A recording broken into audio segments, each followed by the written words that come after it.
So these are the supplies that I need to work on my quilt. Over here I have my pins, I have a ruler, and this ruler is really great because this yellow line right here is a 1/4 inch, which is how far my seams need to be set for. So when I do my flippy corner method, you will see me line it up with that little yellow line right there on this ruler. This comes in very handy. I have extra thread just in case I run out. This is another ruler that's just preset to the 1/4 inch. It lets me measure out how long things are if I just need to do so very quickly. I have a pair of little scissors.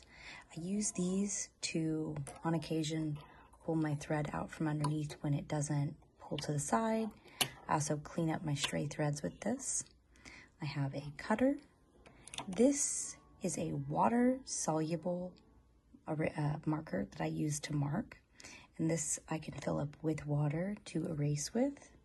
I actually don't need to erase though. I spent a lot of time that I didn't need to erasing on my beginning squares. I didn't know that you wouldn't be able to see it. Now I don't even bother to erase it. The first time it gets washed, it'll disappear anyway. It'll just be deeper in the quilt. No one's gonna see it. And this is a little cutting board I keep on hand. That means I don't have to get up over and over again. This was brand new when I started this quilt, and it has definitely gone through it. It has been going through the process with me. Now, I have a few more tools that I use for this project as well. We have the main cutting board over here, and this is a lipped ruler, so I could set it down and cut my fabric. And this is what I use to cut all the little pieces of my fabric up. I also have a bigger one over here that I use for bigger pieces of fabric that don't quite fit with my other one.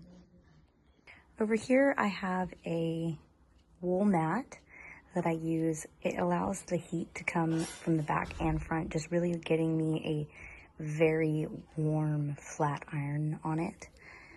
With my quilt, as you've seen in past videos, I am using a pressing spray. This just allows me to get the flattest project square possible. And I'm using a little iron because this one gets hotter than my big iron, and it makes it just a little bit easier for me to iron these down to be as flat as I want them to be. We do have a big iron and a big ironing board, but again, I'm not actively using these at this current time for my project. This is the rest of my fabric that I'll be using in the later portion of my quilt. It's already been pre-cut.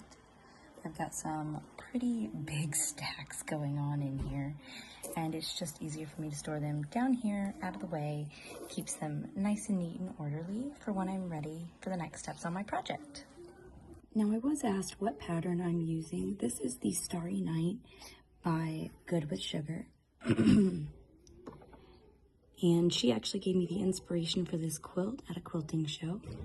Now, I really like this pattern, but it is set up simply for a lap size blanket. So what I've done is done the measurements and math to take it from a 5x5 to a 7x7, which gives me the dimensions for a king quilt. I can show you how I got that math. If anyone's interested, just leave a comment below and I will show you the math for it. All the pop panels will still be in about the same place, but the ghosties, the spider webs, and everything I'm currently working on are going to be these panels that don't have anything on them.